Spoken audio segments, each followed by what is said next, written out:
সুধী দর্শক, আপনাদের সাথে আছি আমি ইয়াকুব চৌধুরী। করোনা ভাইরাস নামক এই মহামারী সারা পৃথিবীকে গ্রাস করে ফেলছে। তার মধ্যে অন্যতম হচ্ছে ইতালি, যেখানে প্রায় 2 লক্ষ বাঙালির বসবাস। এই মুহূর্তে ইতালির মিলানো থেকে সর্বশেষ পরিস্থিতি নিয়ে কথা বলবেন জামাল খলিলুর রহমান, আমার শ্রদ্ধেয় শিক্ষক, যিনি প্রায় 15 বছর যাবৎ পরিবার নিয়ে ইতালির নাগরিক হিসেবে বসবাস করছেন। সরাসরি চলে যাব কথায়। আসসালামু আলাইকুম স্যার। ওয়ালাইকুম আসসালাম ওয়া রাহমাতুল্লাহি ওয়া বারাকাতুহু। স্যার, কেমন আছেন আপনি? আলহামদুলিল্লাহ, শারীরিকভাবে আল্লাহর মেহেরবানিতে ভালো আছি।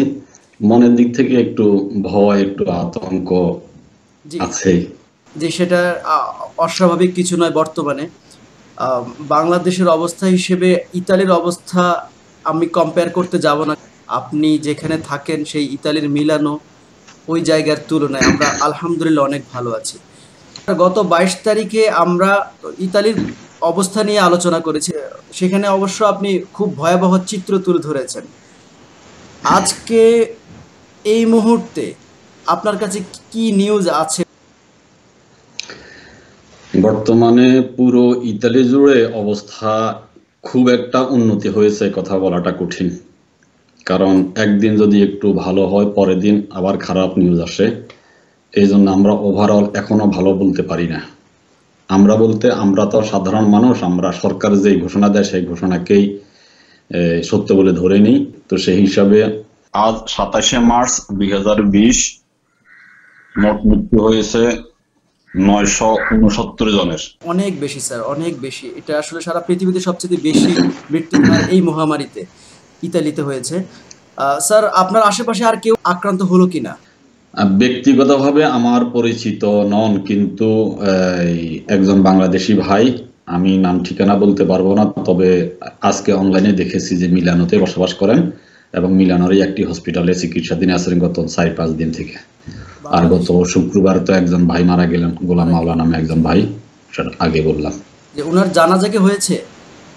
জি, আলহামদুলিল্লাহ আমরা ওনার জানাজা দিতে পেরেছি। এই কঠিন মুহূর্তে এখানে জানাজা দেওয়াটা একটু কঠিন, কিন্তু মিলানোতে ইসলামিক ফোরাম অফ ইউরোপ নামে একটি ইসলামী সংগঠন আছে। এদের অধীনে একটা মসজিদ পরিচালিত হয়। মসজিদ যেখানে বাচ্চাদেরকে বাংলা শিক্ষার পাশাপাশি ধর্মীয় শিক্ষাগুলি দেওয়া হয় শনিবার রবিবারে, যখন এখানকার স্কুলগুলি বন্ধ থাকে।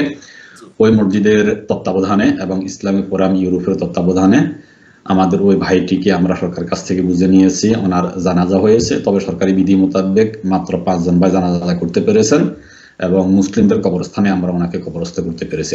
আমি যে কথাগুলি বলবো এগুলি একান্ত ব্যক্তিগত। এখানে কিছু তথ্য হয়তো বা আমার জানা না থাকার কারণে ভুল হতে পারে। আমি নিজে এখানকার সংবাদপত্র বা টিভির খবর থেকে যতটুকু দেখি, সেটা হচ্ছে যতজনকে আক্রান্ত দেখানো হচ্ছে এরা শুধুমাত্র করোনা রোগে আক্রান্ত, এই কথাটা সঠিক নয়। যতজনকে মৃত্যু দেখানো হচ্ছে এরা সবাই শুধুমাত্র করোনা রোগে আক্রান্ত হয়ে, করোনা ভাইরাসে আক্রান্ত হয়ে মৃত্যুবরণ করেছেন, এই কথাটাও সঠিক নয়। যেহেতু এই পর্যন্ত যতজন লোক মৃত্যুবরণ করেছেন এদের অধিকাংশরই বয়স 70, 75, 80। ইতালিয়ান সরকারের হিসাব অনুযায়ী গড় আয়ু 80 বছরের উপরে মৃত ব্যক্তিদের, এবং এদের অধিকাংশই আগ থেকে বিভিন্ন রোগে আক্রান্ত, বিশেষ করে ফুসফুসের সাথে সংশ্লিষ্ট যে সমস্ত রোগ ব্যাধি এটার সাথে সংশ্লিষ্ট ছিলেন। এই জন্য এর সাথে করোনা ভাইরাস আক্রমণ করার কারণে মৃত্যুর হার বেশি। এই জন্য এদের সবাই মৃত্যুবরণ করেছেন শুধুমাত্র করোনা ভাইরাসের কারণে। এই কথা যেমন সরকার বলে না, আমরাও এই কথা বলি না। কিন্তু স্যার, দিন দিন যে আক্রান্তের সংখ্যা বাড়ছে, ওই পরিমাণ কি আসলে হাসপাতালগুলোতে জায়গা হচ্ছে কিনা কতটুকু জানেন? আমি যে রেজনে থাকি, এটা রেজনের নাম হচ্ছে লোম্বার্দিয়া। তো এই এলাকাটাই সবচেয়ে বেশি আক্রান্তগ্রস্ত। আর রেজনে লোম্বার্দিয়ার ভিতরে বেরগামো নামে একটা প্রভিন্সিয়া আছে, ওখানে বর্তমানে সবচাইতে বেশি খারাপ অবস্থা পুরো ইতালিতে।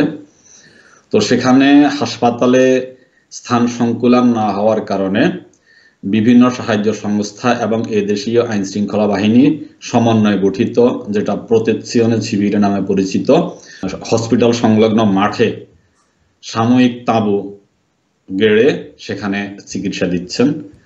এবং শেষের দিকে এসে আক্রান্তের সংখ্যা যেমন বৃদ্ধি পেয়েছে, মৃত্যুর হারও তেমন বৃদ্ধি পেয়েছে। আমি ব্যক্তিগতভাবে একটা হিসাব করেছি, 1 মার্চ রোজ রবিবার থেকে মৃত্যুর সংখ্যা আমার হিসাবে আছে, সেখানে প্রতিনিয়ত সংখ্যা বেড়েছে। আর এই সংখ্যা বাড়াটা 20 মার্চের পর থেকে খুব বেশি হয়েছে। আমি আপনাকে একবারে হিসাব দিয়ে বলি, 20 মার্চ থেকে মৃত্যুবরণ করেছেন 627 জন, 21 মার্চ 793 জন, 22 মার্চ 651 জন, 23 মার্চ 602 জন, 24 মার্চ 743 জন, 25 মার্চ 683 জন, 26 মার্চ 662 জনের, 27 মার্চ 969 জনের। এই হিসাবে ইতালিতে গত 24 ঘন্টায় প্রতি 1 মিনিট 50 সেকেন্ডে একজন মানুষের মৃত্যু হয়েছে। আর এখানে 20 মার্চ থেকে 27 মার্চ পর্যন্ত এই 8 জনের মৃত্যু হয়েছে 5730 জনের। 27 মার্চ 2020 সালে ইতালিতে করোনা আক্রান্ত মৃত্যুর সংখ্যা সর্বমোট 9134 জন। এই হিসাবে প্রতিনিয়ত আক্রান্তের সংখ্যা যেমন বৃদ্ধি পাচ্ছে, মৃত্যুর হারও তেমন বৃদ্ধি পাচ্ছে। এর পাশাপাশি সুস্থতার হারও আলহামদুলিল্লাহ সুস্থতার হার বৃদ্ধি পাচ্ছে, তবে তুলনামূলকভাবে মৃত্যুর হার এখনো বেশি। ইতালির যে প্রধানমন্ত্রী আছেন, উনার এখন সিদ্ধান্ত কি? উনি কি বাহির থেকে কোনো ডক্টর এবং মেডিসিন কি আনার চেষ্টা করছেন কিনা, নাকি নিজেরাই গবেষণা করার চেষ্টা করছেন? আপনাদের কাছে কি আছে এবং নিউজ? আমরা যতটুকু সংবাদ মাধ্যমে দেখেছি, এরই মাঝে চায়না, রাশিয়া, জার্মানি সহ পৃথিবীর বিভিন্ন দেশ থেকে ডাক্তার, নার্স এবং কিছু চিকিৎসা উপকরণ সহ পৃথিবীর বিভিন্ন দেশ ইতালিকে সহযোগিতা করেছেন। করোনা ভাইরাসকে নির্দিষ্ট এলাকা সীমাবদ্ধ রাখার জন্য ইতালিয়ান সরকারের পক্ষ থেকে যতটুকু পদক্ষেপ নেওয়া হয়েছে মনে হয় যথেষ্ট হয়েছে, কিন্তু সাধারণ জনগণ হিসাবে আমরা সরকারের নেওয়া পদক্ষেপের সাথে যথাযথ সদ্ব্যবহার করিনি।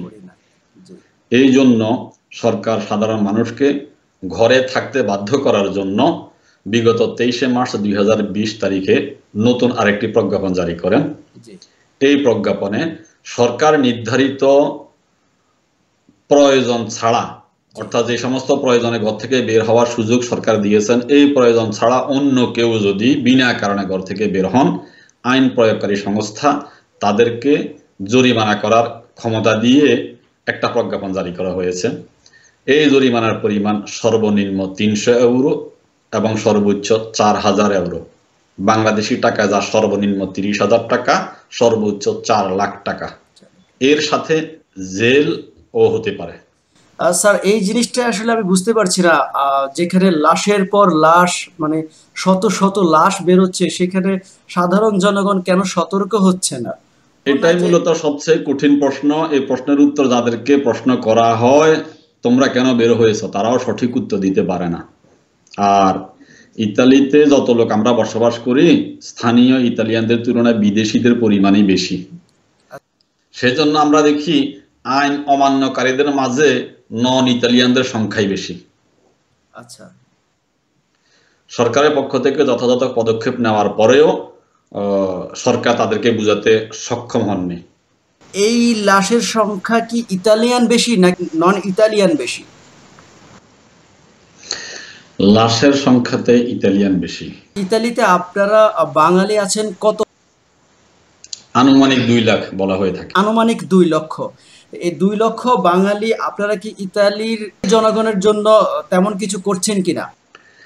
আলহামদুলিল্লাহ, আমি তো বাংলাদেশি ইতালিয়ান, আমার মতো অনেকেই আছেন এখন বাংলাদেশি ইতালিয়ান, আমরা এখানে বসবাস করি। এছাড়াও আমাদের যে সমস্ত ভাইয়েরা বোনেরা আমরা এখানে আছি, ব্যক্তিগতভাবে অনেকেই এখানে সরকারি কোষাগারে দান অনুদান দেওয়ার জন্য বিভিন্ন ব্যাংকে অ্যাকাউন্ট করে, ব্যাংক নাম্বার এদেশের ভাষায় ইবান বলে, এটা অনলাইনে দিয়ে দিয়েছেন বিভিন্ন কমিউনে, বিভিন্ন প্রভিন্স, বিভিন্ন রিজনে। তো ব্যক্তিগতভাবে আমরা অনেকেই সরকারের এই ফান্ডে নিজ নিজ ক্ষমতা ও তৌফিক অনুযায়ী সহযোগিতা করেছি। যে সমস্ত ভাইদের অনলাইন ব্যাংকিং নাই, ওই সমস্ত ভাইয়েরা ব্যক্তিগতভাবে কালেকশন করে টাকা পয়সা একত্রিত করে কোনো একজনের মাধ্যমে জমা দিচ্ছেন। আমরা গতকালকেও দেখেছি মনপাল কোনে নামে একটা এলাকা আছে, ওখান থেকে বাংলাদেশি ভাইয়েরা সরকারের ফান্ডে টাকা জমা দিয়েছেন এবং স্থানীয় কমুনের যিনি সিন্দাকু, বুঝা সুবিধার্থে বলি আমাদের ইউনিয়ন পরিষদের চেয়ারম্যান, উনি অফিসিয়ালি তাদেরকে একটা ধন্যবাদও জ্ঞাপন করেছেন। এটা এখানকার স্থানীয় সংবাদপত্রে এসেছে। তো আমরা প্রবাসীরা, আমরা যারা আছি, আমরা আমাদের জন্মভূমি বাংলাদেশকে যেমন ভালোবাসি, ইতালিকেও আমরা সেভাবে ভালোবাসি। এখানে আমাদের অন্ন, বস্ত্র, বাসস্থান, শিক্ষা, চিকিৎসার ব্যবস্থা, আমাদের সন্তানের এখানে বড় হচ্ছে, এই দেশের প্রতি আমাদের একটা দায়িত্ববোধ তো থেকেই যায়। এই জন্য ব্যক্তিগতভাবে এবং সমষ্টিগতভাবে আমরা প্রবাসীরা আমাদের পক্ষ থেকে যতটুকু করতেছি আলহামদুলিল্লাহ। তো আমাদের আহ্বান থাকবে আমাদের সরকারের প্রতি, যদি সম্ভব হয়, যতটুকু সম্ভব হয়, এই দুর্যোগময় মুহূর্তে ইতালিকে সহযোগিতা করার জন্য।